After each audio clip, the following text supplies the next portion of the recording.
এ যেন ফুটবল খেলা নয়, রেসলিং ম্যাচ। আর্জেন্টিনা বনাম উরুগুয়ের মধ্যকার হাই ভোল্টেজ ম্যাচটিতে ফুটবলের চেয়ে মারামারিটাই হয়েছে বেশি। বিশ্বকাপ বাছাই পর্বে আর্জেন্টিনা বনাম উরুগুয়ের মধ্যকার ম্যাচের দফায় দফায় হয়েছে হাতাহাতি। ম্যাচের প্রথমার্ধে 43তম মিনিটে প্রথমবারের মতো দ্বন্দ্বে জড়ায় দুই দল।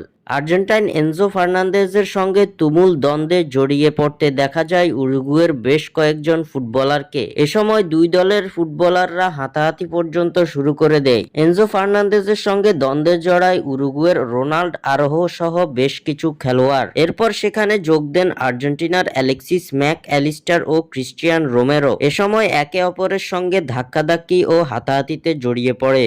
এরপর বেশ কয়েকবার দফায় দফায় এভাবে দ্বন্দ্বে জড়িয়েছে দুই দল। এই ঘটনার জেরে শেষ মুহূর্তে উরুগুয়ের এক খেলোয়াড়কে গুরুতর ফাউল করে লাল কার্ড দেখে মাঠ ছাড়েন আর্জেন্টাইন ফরওয়ার্ড নিকো গঞ্জালেস। আর্জেন্টিনার এমন রেসলিং খেলা দেখে ভয়ে কাঁপছে ব্রাজিল, কেননা পরবর্তী ম্যাচে আর্জেন্টিনার মুখোমুখি হতে যাচ্ছে ব্রাজিল। স্বাক্ষর থেকে সাদবিন ইসলাম।